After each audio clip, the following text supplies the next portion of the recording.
share, learn, and laugh as ESL teachers.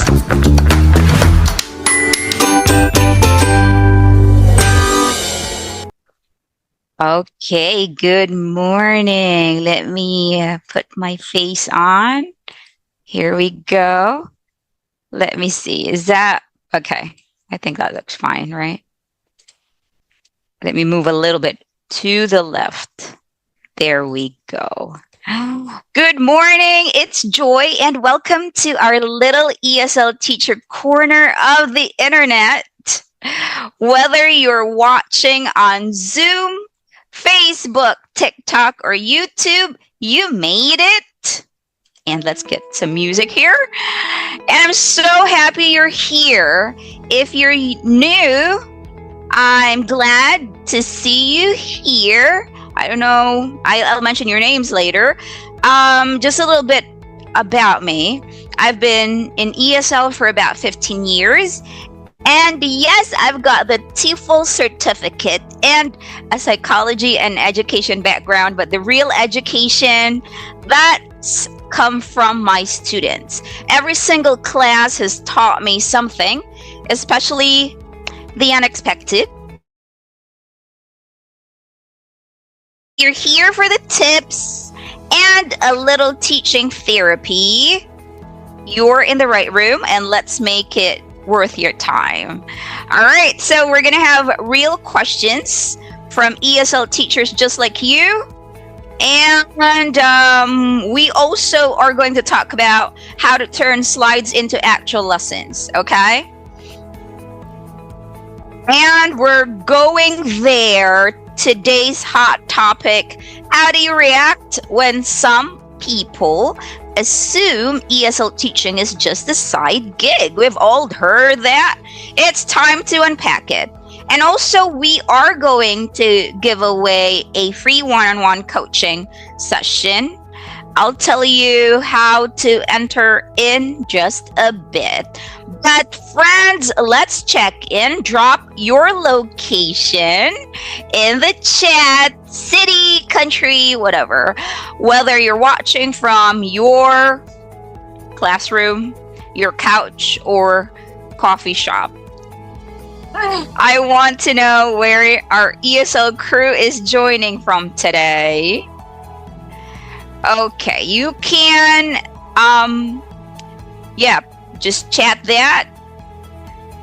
Hi, Teacher Louisa. Teacher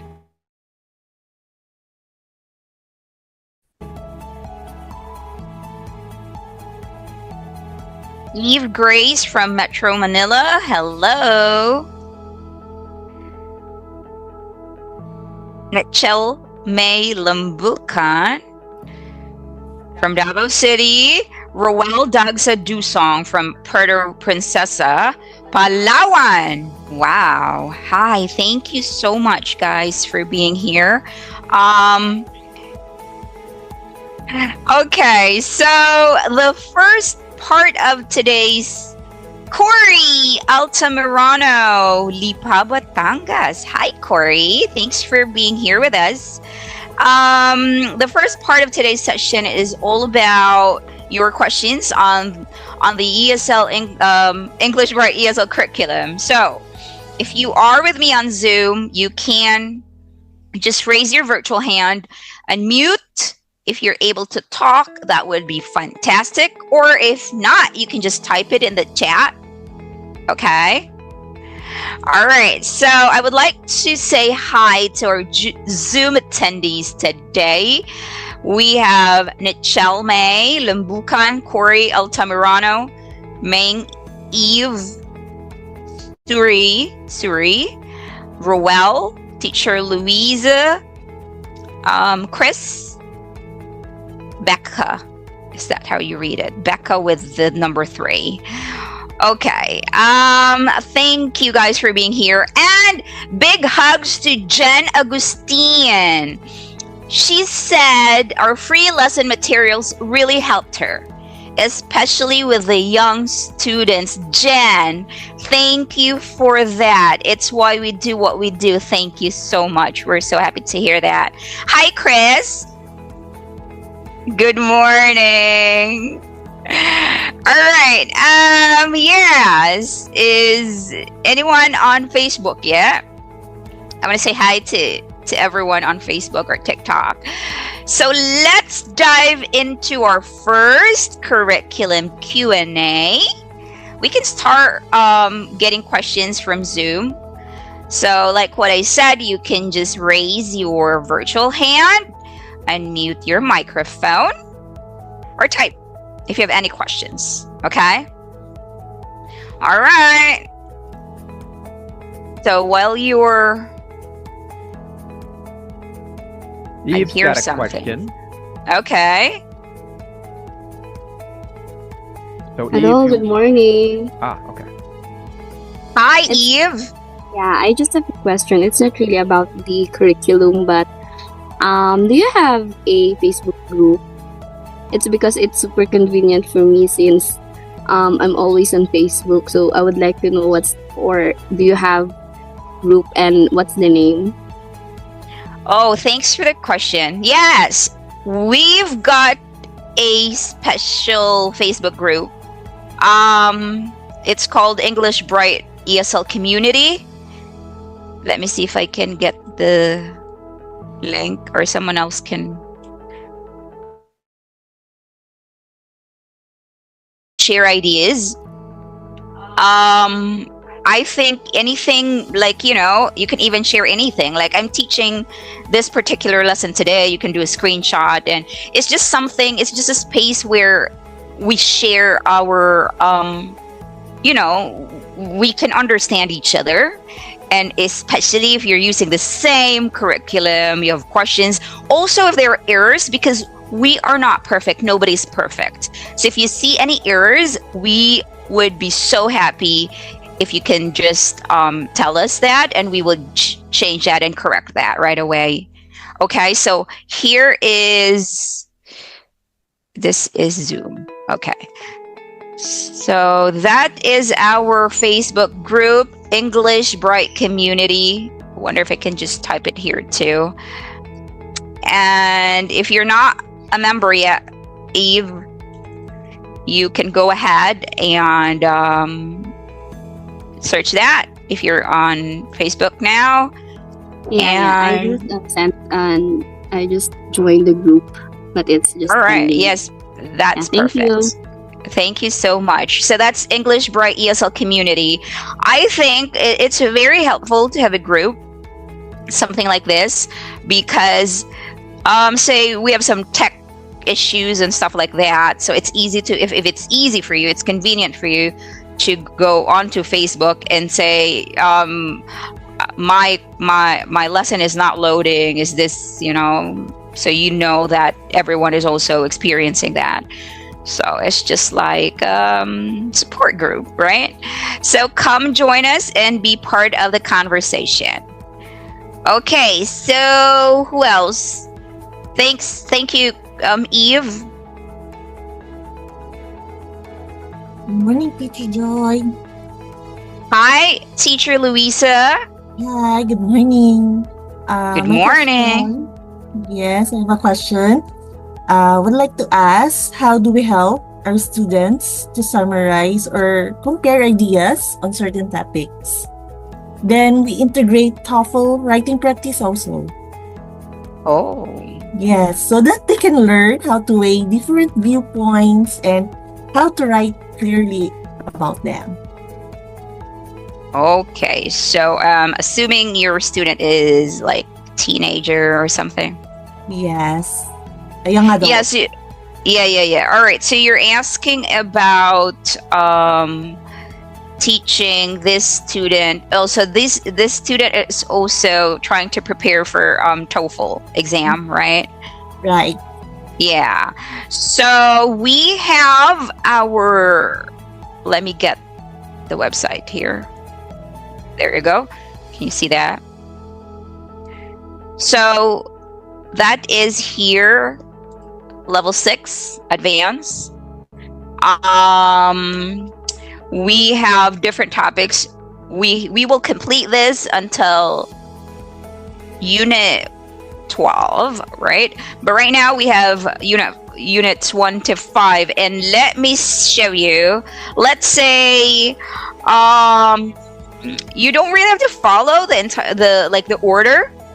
You can start with what your student is probably into. Let's say the student is into pets, right? So we can go here, and let me just show you this first lesson. Okay, so TOEFL writing practice. We have it here. Okay, so let me get that. Pet and animal care. So like you're introducing vocabulary. A lot of times they are familiar with the words already. So your goal here is to actually just, get them talking. So you're aware, and you can also make it aware for the student that you know all the words here. I know you know all the words here, but we're just going to talk about them, just kind of like a warm up. And so there's a pet, and then you can create a question or come up with a question about you have a pet. If you don't have a pet, if you can get one, what do you think you would like to have and why, and stuff like that. So when we go here, there is a part here where you can practice writing, how to help them respond coherently, and also how to compare ideas. And it's very good. I'll show you here. So here's the speaking part. So like very, very good question. This could be a good, starting, make a talking point. These are just speaking here, and let me get here. So they have the reading part as well. What they're going to do with your question of how to compare ideas, they will compare what they've read to a video with an audio that they're going to watch. So here's the story. Let me just show you here, because I want you to see the whole beauty of it. Max and me. So they're going to read this, and they're going to watch. So the next activity is for their listening skills. So they're going to listen to let me see if this will work. Watch and listen carefully. Let's just do it here. In the door, Mittens would come running, ready to play or cuddle. All right, so there's reading and there's listening. And after that, this is where we can practice their writing skills. So here, provide a summary, this and that. So that's the writing. And right here. So this is actually where that comparison, or teaching them how to compare ideas. Main topic of the video, key points, and then they can do main topic of the reading passage, and then the comparison of key characteristics or opinion. So for this lesson, because you don't just want to wing this. I think it's hard to wing this one. Here's a sample answer. So yeah, if you're teaching this, I suggest you review it, go to the sample answer and just read it. And yeah, that's just about it. So that what's teacher Louisa, that is going to be in level 6. Okay. So if you're looking for TOEFL writing practice, just go ahead to level 6 and find the topic that you think will ignite their ideas and interest. Okay, thanks for that question, Teacher Louisa. Thank you for sharing. We have a question from Iris. It says, hello, Joy. Do you have a lesson plan that helps students learn vocabulary related to budgeting, savings, and money management? All right, Iris. Hi, Iris. Is she here? She's on, Is she on Facebook. Okay. Hi, Iris. So, yes, budget savings. Let me think. This is okay. I can't completely remember what level, but let's just go to the resources. This is probably level 5. Let me look. Level 5.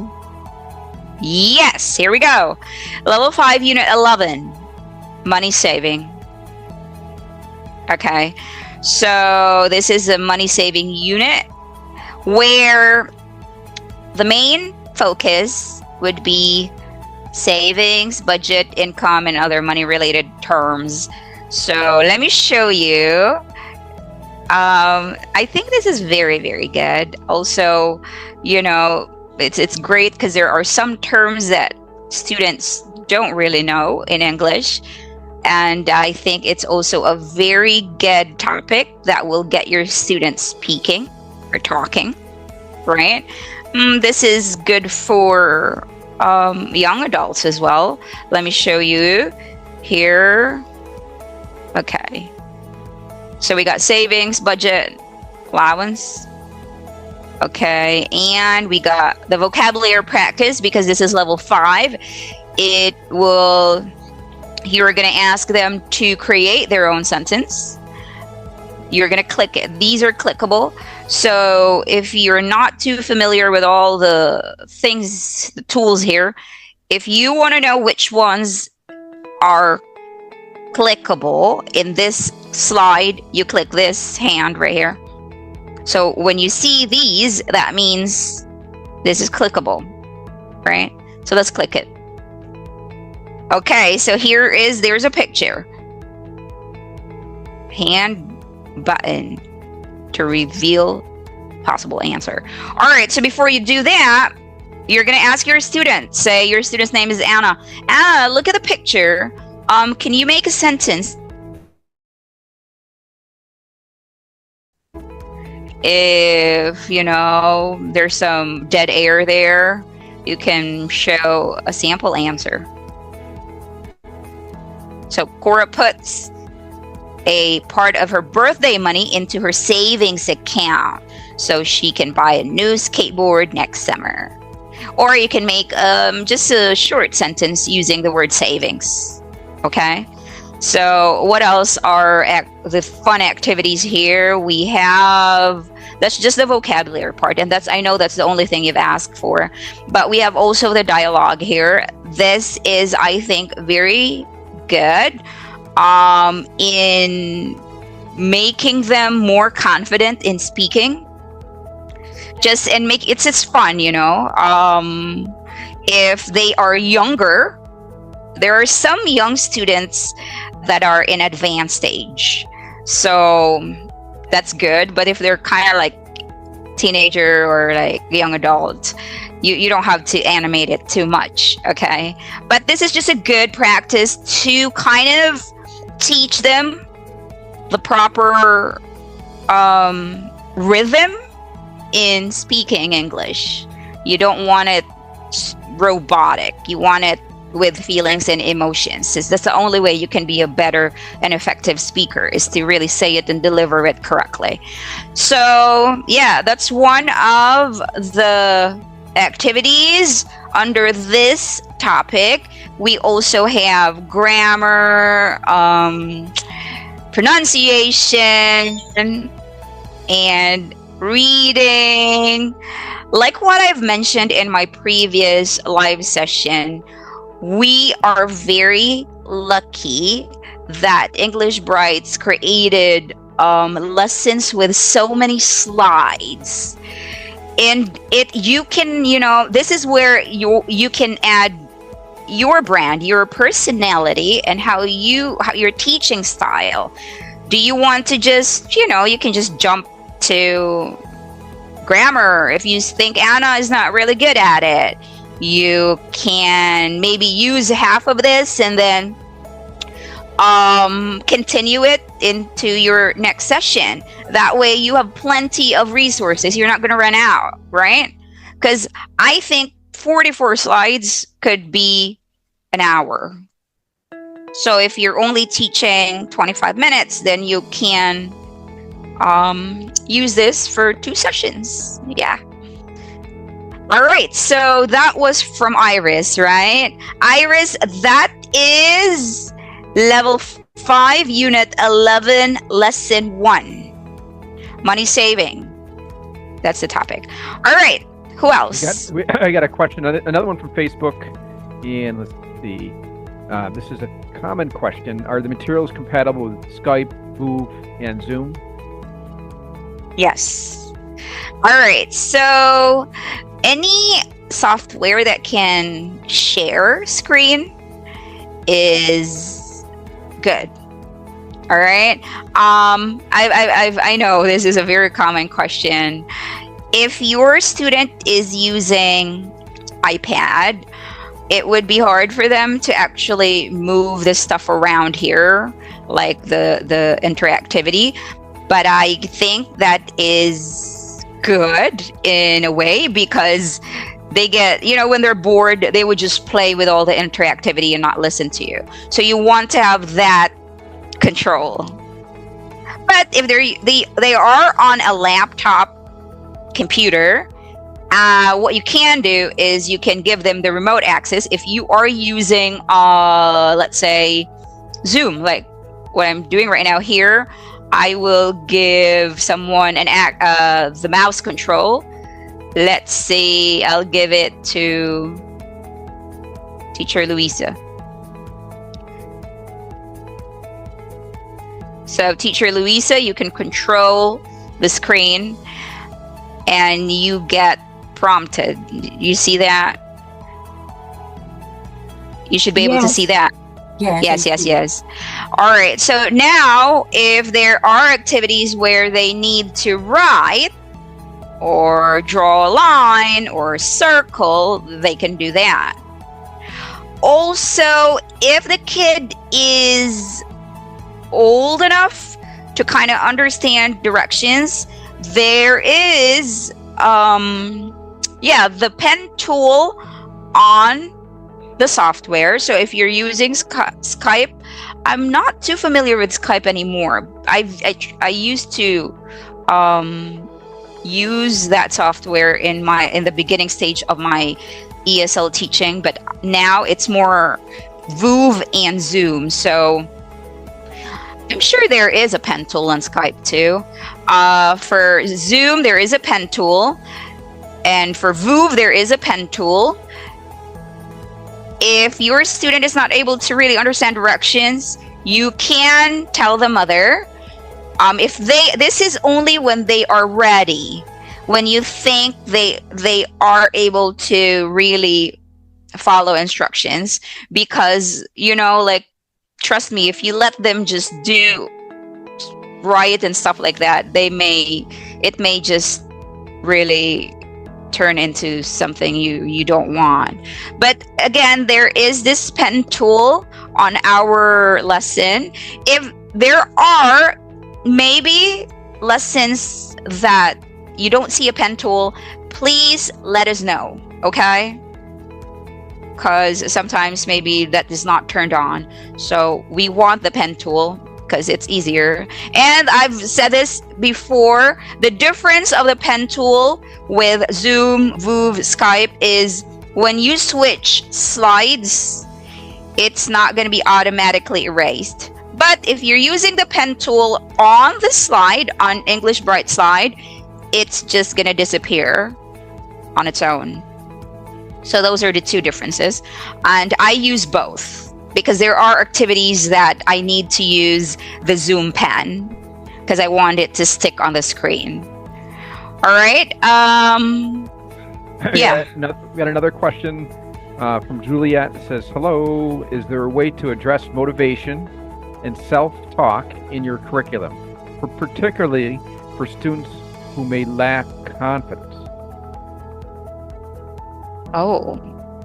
Okay. Wait a minute. Let me understand the question Want me to read again. that again, or? Yes, please. Okay, all right. It says, is there a way to address motivation and self-talk in your curriculum, particularly for students who lack confidence? Is there a way to address motivation and self-talk?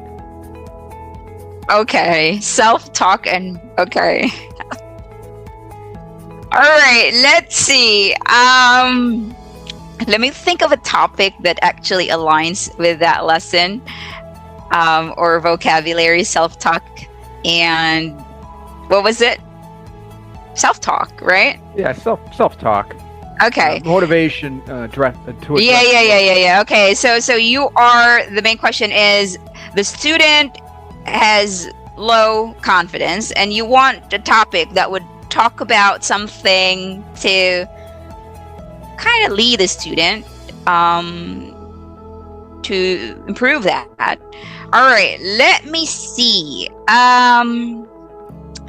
Okay, I think it's here. This is level 5, okay? And I really love the topics here. So we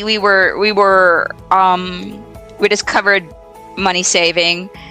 We are now going to positive thinking. Let me see if there is that self-awareness, self-talk here, self-talk.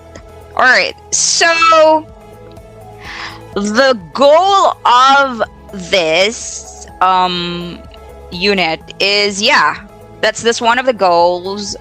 If teaching student how to build self-esteem, how important it is to think positively. That's the title, positive thinking, right? Then we have self-talk here. We have the word affirmation. I think these are so good to. This is a great way to teach your students. They're learning English at the same time. You are kind of supporting them mentally, right? So this is similar to what I showed you with the money topic. It has grammar. It has all areas of the important areas that the student should learn in learning English. We have the reading part, and let me just show you here the question. This is kind of like free talking. Wait. What are affirmations? Okay, here. Why is it important to have self-talk and affirmations every day? So, who was it? Who asked that? You can find that in level 5, not in the younger students. I mean, not in the lower levels, because this topic is a little bit more mature. So they need to be in the upper intermediate level to kind of carry the conversation and really express themselves. All right, I see a question from Chris Pat. May I ask how long each lesson usually takes? For example, with celebration lesson 1, does the duration depend on how I navigate it, or is there a suggested time frame? You know what? The great thing about, I assume you are teaching independently. I do not give myself really a strict, like time frame. Like, I need to finish this. I need to finish the whole thing in one session. I don't. It actually depends on your student's learning style. And there are students that are great at reading, but they struggle in, let's say, comprehension. So what you will do is you don't go through all the reading parts, okay? Like vocabulary practice. You just have them pick, the word, and you can read it for them. So the time would, if you want to finish the entire thing, you don't have to have them read the whole sentence. You can just jump to that particular area where they're struggling. So you go to reading and go to reading comprehension questions. So really there isn't suggested time frame. For me, it depends on your student, because if you want to be fulfilled too when you finish a lesson, it doesn't matter if you did not go through every slide, because you can always go back to that the next time. So if they're, like what I said, if they're having a hard time with reading comprehension, go there, focus there until you think they have kind of, get it. If it's pronunciation, go to tongue twisters and have fun saying the words. And yeah, thank you for that question. But like what I said, we have a lot of slides in every lesson. That is actually a good thing, because you can use one lesson for 2 25-minute sessions. Yeah, but basically it's probably 40 if you want to finish the whole thing.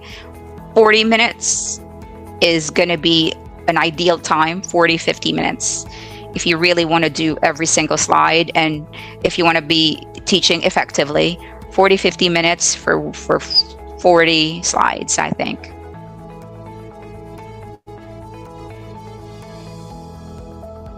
Got a question here from actually Los Angeles, California. It's from Cindy, and she's asking, how do you do the homework every time for every class? Cindy, California. Oh, hi. Hi. What's the question again? I'm sorry. She wants to know if you do the homework for every class, every lesson.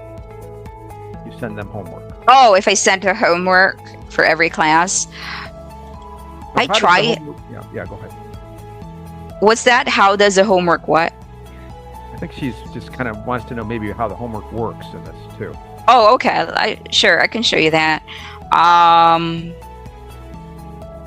To be honest, they don't turn in the homework. Well, our homework is, they can see the answers right away because it's interactive. So let me just show you here quick. Let's go to fruits. I am religiously sending out the homework, especially to the younger ones, levels 0, level 1, level 2, but then some level 3. But when you get to this level 4, 5, 6, they're not too interested, unless the mother really asks that. They have homework. All right, so the homework can be found here. Okay, guys, this is the main lesson. You're teaching lesson 1, vegetables. Where's the homework? Here is the homework. You can copy that, or you can just open a whole new tab. So here, let's go to the homework. Let me show you. Here is the homework. Okay, wait a minute. Let's just see here. And there should be like the button. Hold on a minute. Here, let's try this one. Homework. There is not the button there. I don't know why. Sorry, let me try another one. Let's go to online school. Okay.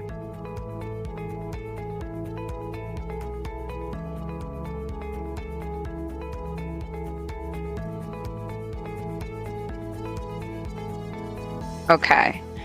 All right, let me see here. View. I don't know. For some reason, okay, here you go. Here is the button to start. So this is the homework, okay? There's vocabulary, and this is what I was talking about. Okay, so they look at this picture. Choose a sentence that matches the picture. If the student knows perfectly how to read, they can just do that. But there's an audio here too. We have a face-to-face class. Okay, so there's an audio. This is for them to practice their pronunciation and how to say it correctly. So what is this? Face-to-face class. So they can see right away if the answer is right or wrong, right? So here, online class, sight words. Pop the bubbles to find the special word. Then read and tap that word. Pop the Okay. bubbles to find the special word. All right. So if you have younger students and you think that they really need to practice, especially, I think I would say yes, just send it out.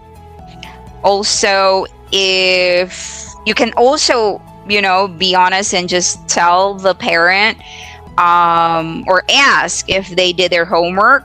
If not, you can use the homework in your regular class, your lesson, just to review them and to also show them how it's done, right? Because they can see you're clicking here, you're A or an.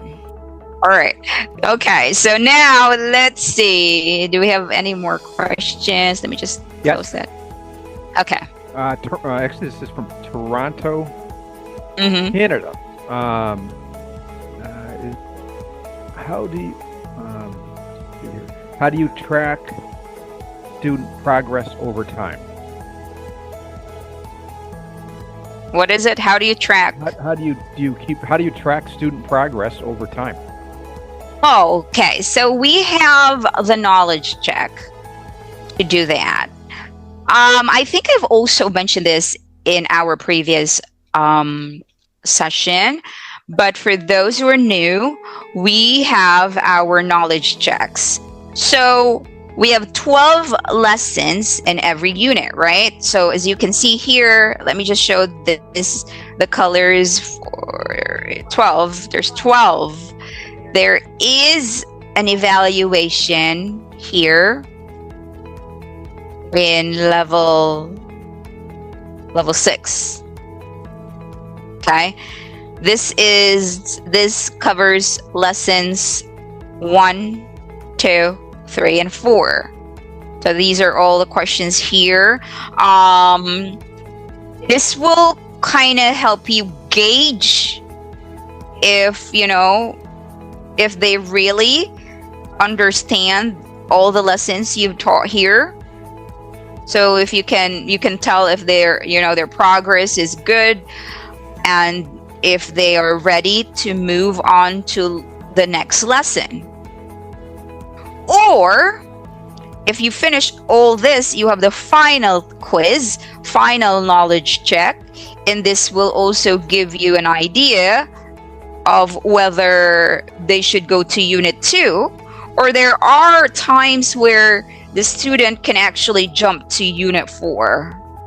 You just go look at the summary, unit summary, and look at the topics or the focus, grammar focus and stuff like that. And you can kind of like, okay, so he knows this, and then you move on to another unit. It really depends on your student. You don't have to just follow or the units in order. It depends on how fast their progress is. There is also we have not put it on the website yet, but we have an evaluation sheet where you can send out to the parents. Let me just think where I put that. But yes, we will send you an announcement if that will be available. It is a great way to show the parents how their kid is doing. I like it a lot because it doesn't just focus. It focuses on the confidence level of the student when it comes to speaking, when it comes to answering you, their ability to understand what you're saying. It's really good. We can talk about that in another session. That's a whole new thing. All right. I have a question from Corey. Hi, Corey. This is on Zoom. Most ESL companies require applicants with near native accent. Can you refer us to lessons teaching native accent? You want to teach your student to have a native accent? Is this what you're trying to ask, Corey? Yes, Miss Joy. Okay. This is, how old is the student? Usually for adults. Mm-hmm. Yes, that's right. When I'm not teaching adults now, but when I used to teach adults, and I know that this is like their main goal. Like, I want to speak like a native speaker. I want to sound like them. Like, they have a hard time with short vowel and long vowel sounds. Like, the short I, they say it they read the word in long I. So that's when you will not have a, what is the term, neutral accent, is because the phonics, like the long, let's see, the word sheet, right? I always make this an example for the adults because that's funny. And they don't want to make that mistake, right? So the phonics, that's where the problem lies. The reason why you don't sound neutral is because the long E, the short E, you say it in long E. So when you go to the USA and you're doing that, it's hard for the native speakers to understand you because you're using. So basically, you can focus on showing them, teaching them phonics. Just, like drill with, you start with short O, long O, the oo sound, the ah, what else? The A. Oh my gosh, long A is a huge problem to English learners. So when I tell them that, I always catch it, and I always want them to say it correctly. So the A, right? So you have, let me see, what an example. Mat, mate. So they say mate, right? Long A, it should be mate. So this is how I tell them. When you say this word long A, when you say it, it's like you're smiling, mate. But because they say it met, right? It's just like maybe, for Filipino, if they pronounce it incorrectly, it's like, what's that? Because our brain is like, that's a foreign word to me. What are you trying to say?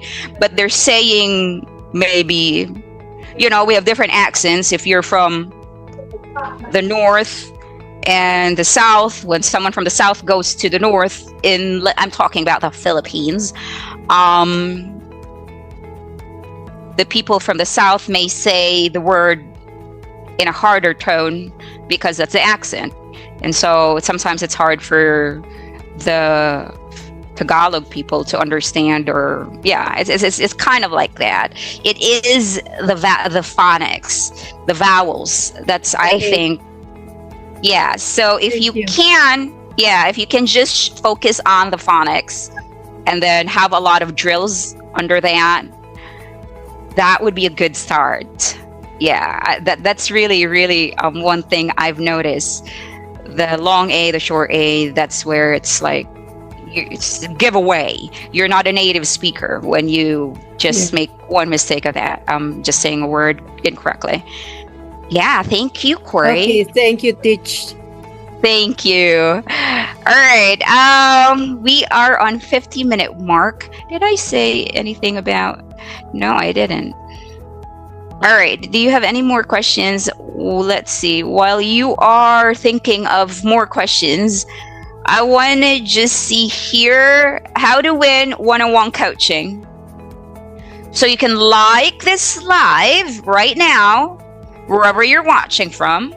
And in the comment section, type what's this? Hashtag free EB free coaching. Hold on a second here. Let me type it here. So it's clear there right here. This is the hashtag in the comment section, okay? If you're watching from Facebook, you can just go ahead and share this live using the hashtag EB free coaching. And make sure it's set to public. But if you're on Zoom, you're automatically entered. Okay, thank you so much. If is there more question? I have a question here. This is from Renee in Los Angeles, California. And she says, my student is able to read, but she does so in a very flat, monotonous tone. Are there any tools in the curriculum to teach students that English is not a flat sounding language? Okay, there are plenty of tools and activities. One thing I can think of is the tongue twisters, because young and old, they like tongue twisters. It's just fun, it's a game. It's really great for improving clarity and speech confidence. And like what I said, it's really just a game. I like tongue twisters. So you can start slow, okay? Let's open up a tongue twister here. You can start slow, and then you can speed it up, and you can, let me open this. It's a playful way to really get the pronunciation, the rhythm, the mouth coordination, because you need to tell and remind your students who are learning English that there is melody, okay? Language isn't flat, it has music. So the tongue twisters can make them feel the rhythm of the words. So where is that? Come on, tongue twister. Okay, here. Right here. So you can go here. What is the word? What is the sound, Rusty's? I think the hard G and the soft G is the main focus here. Right here. So Rusty and his goat get away with the giraffe. So I would say, let's just read it in a normal way. Or if your student is a little shy, there are some that does not want to do the game. They don't find it fun. So you can just have them read it slowly. Rusty and his goat get away with the giraffe. So you model it again. You do it. Okay, I'm going to do it fast, right? And when you make mistakes, they like it, and that's okay. You want them you want it to be fun, right? Rusty and his goat get away with the giraffe, and then you can just make fun of it. So this is how I explain it to my students, so they understand and they'll remember it. I like to say, if your student is Chinese, I would say, when you say ni hao in Chinese, you don't say it flat. It has a tone, right? You don't say ni hao, and then you would see their face would kind of smile. You don't say ni hao, right? You say ni hao. I don't know exactly how to say it, but there is music. You don't go ni hao ma. And then they would get that. And then you say, English works the same way. There is up and down, right? So if you've listened to some of the audio, we got a comment saying the girl's voice was exaggerated and annoying. That girl is me, okay? I'm going to tell you why.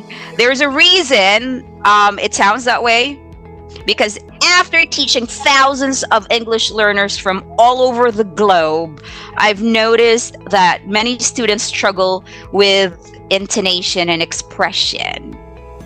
They can read. Yes, they can read. But the delivery is very flat or emotionless. So that can affect both comprehension and communication. That's why when you hear some of the homework there, it's a little bit dramatic, especially for our beginner level homework materials. It may sound a bit dramatic, but it's really not meant to annoy anyone. It is designed to model clear pronunciation and expressive intonation, because these are essential skills, for becoming a confident and effective English speaker. You want to model it. You want them to read in a way that they are an effective reader. So yeah, it's a little extra, but it's all with purpose. Okay, so yeah, what's your favorite tongue twister? Let's go back to our tongue twister. My personal favorite is this one. How about you, Becca? Wow, we're almost in 1 hour mark. Yeah, I thought, but a thought I thought wasn't a thought I thought, if I thought. And I like the Fuzzy Wuzzy was a bear. Yeah, that's my favorite too. And a lot of my students love Fuzzy Wuzzy was a bear. Fuzzy Wuzzy had no hair. Fuzzy Wuzzy wasn't a bear. Fuzzy Wuzzy. Okay. We've got a lot of questions, but I think we'll just take one last one. We got. Okay, yes. See like 8 more questions, but. Okay, Chris says Peter Piper. Peter Piper. Yeah, this one is hard. That's why that's not my favorite. This always get me. That's a good one, Chris. Thank you for sharing. There's one more. Okay, yeah, I think we just get one more. Right, we got a bunch, but here's one last one we can cover. So it says, Teacher Jory, can you share a simple trick that helps get your students excited for the next lesson or meeting? Excited? Woo, woo, woo. Like, I don't want to miss teacher. I want to see her every time. Yes, I've actually talked about this, how to get your students come back and look forward. Like what I said, you got to make it fun. You got to make it, you have to kind of like, for very young students especially, I would tell everyone to make your young students love you, because you know what, especially if you're teaching independently, they do not want anyone else. They just want to stick with you. So if they start with you at 3 years old, they're going to be with you until 13, 14. Who knows, maybe when they're in their adulthood, they would still want to practice speaking with you. So you want them to love you. You want them to treat you like, you want your classroom to be fun, to be calm, to be just love. You when the little kids are silly, you show them you're silly. When the little kids show you all the things they have, the toys and stuffed animals, and you show them you're very interested and you like that. Oh, I love that teddy bear, so nice. And you do not want to make it like a regular class, like what we have to admit that the class when we are in school, it's kind of boring. There's a lot of things, subject per subject. But when they are they're learning in your classroom, they're learning English, but it's more of learning it in a fun manner. So it's not really it's not like a chore. Like, oh my God, I'm gonna learn again. It's more of like, this is a place where I can be. It's fun. We can play. If you have older students that are really good at exchanging conversations, secret there is you have to listen to them attentively. They like it when you share things about you. So when they share something and you share some funny things about you, you just show your, vulnerable side. Show them that you're human. Because most of the kids think teachers are very, not relatable. So you just want them to know that you're human, you can laugh, you can make mistakes, you're funny, and they're gonna like you. Yeah. Okay. There I see Jenny Rika. Hi, Jenny Rika. Okay, I have a whole topic that I want to talk about, but I think we will save that for next session. Okay. But I want to talk about that. I know I mentioned that in the very beginning. Let me see here. We will say that for anyone that has a question that we couldn't get to, you can always just send us an email at contact@englishbrightesl.com, or you could even chat with us we have a chat on the website as well. Yeah, that's right. We'll try to get back to any questions though. Yeah. So we will talk about this in our next session. I know they can just talk and talk. When you're a teacher, you just want to talk and talk, right? And so that's why I want to talk about this. This topic really hits deep. Ooh. It was a question submitted last week, and honestly, it is something so many of us have heard, or maybe even struggled in silence. When someone says, "Is ESL teaching just a side gig?" Yeah, that one. Maybe someone said it to your face. Maybe you've seen it in a dismissive comment, or maybe it's just the way someone look at you when you told them what you do. Okay, we're going to talk about that. I think if you've been in the industry for so many years, you know that it's not just talking. I know it's seen as a temporary job, especially, I've started way before the work from home term is known. So yeah, I get this. And some people would think it's just something anyone who speaks English can do. But that is not the truth. Because many people don't realize is how much planning, training, energy, yes. Back-to-back class you need energy. And of course, heart, right? There are many factors into this. If you want to create a great ESL lesson, you need all those factors, right? Because I know this society tends to place more value on traditional classroom teaching than online education, but I think it's changed a little bit now. Yeah. Have you ever had that happen to you? Just go like this. All right, so it's not just about speaking English, right? It's about teaching it effectively. You have lesson plans, you have this thinking on how to make my student engage. Sometimes you have tech issues, you need to fix things, internet issues, platform digital tools, you need assessment, you need feedback, right? Yeah.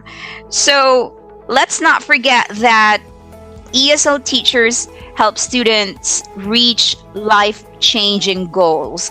I know you can relate to this. Like, you have students from starting with zero English to the moment they can form sentences. Those are such beautiful moments. Yeah, like, I have a student, he doesn't, the first class was, the mom said, zero English. You're the first English teacher. So there was really no background. I don't think they even listened to English songs and all that. But now she talks to me. She asks me questions. It's not perfect, but it's amazing. Sometimes we kind of forget that. Like when I see that, oh yeah, I'm actually doing something, right? You have students that you helped pass major English exams, TOEFL, what else? IELTS, TOEIC, right?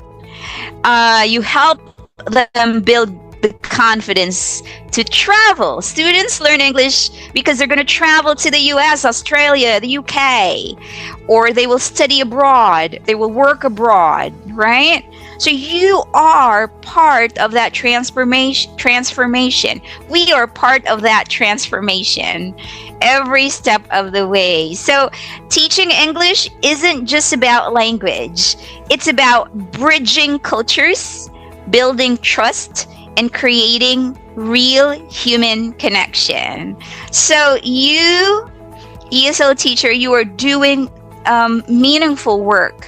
Okay? And you know what? At the end of the day, even if someone tells you that, or you read a comment or whatever, if you are sure of yourself, okay, so this is what I learned. If you're sure of yourself and you know you've got the heart for the job, then those comments don't matter, okay? If this job inspires you to wake up every day and show up with excitement and purpose and joy, that's what counts, okay? Yeah, because I've read from some of the spiritual leaders say that the key to a fearless life is to do something of service, something you truly love doing. You can't see the words. Wait a minute. I'm going to put myself up here. All right, let's read this. The key to a fearless life is to do something of service, something you truly love doing. And that's what ESL teaching can be. When you lead with purpose, other people's opinion lose their power. Yeah, so you're going to be unbothered, Ryan. It's not going to nudge you a wee bit. So just keep showing up, keep making a difference, and let your passion speak louder than anyone's doubt. If you are a proud ESL teacher, online ESL teacher, you can write or type in the comments, I'm a proud ESL teacher. I am a proud ESL teacher. And like what I said, if one day money grows in trees, I would still teach ESL, but for free. Really. Okay, well, that's about it. Thank you for showing up and sharing this space and for being part of this beautiful teaching community. Again, guys, for those who have not joined our group yet, please do, so we can say hi and we can be friends. When you are teaching online, it is very important to have a support group and an online teacher friend. So yeah, go to English Bright ESL community. We'll be back next week with more questions, real talk, and happy vibes. Until then, and don't forget to like, share, and comment. Hashtag EB Free Coaching for your chance to win our next free coaching slot. So, let me see. We're going to go right here. Thank you so much. Thank you, Becca. I am so happy you guys are here. You're like my friends. Because I don't have office mates. I don't work in a regular office setting. So you guys being here, that's wonderful. All right, stay curious, stay inspired, and stay you. We'll see you next time. Until then, happy teaching, and you have a wonderful weekend. Thank you, everybody. Thank you. Bye.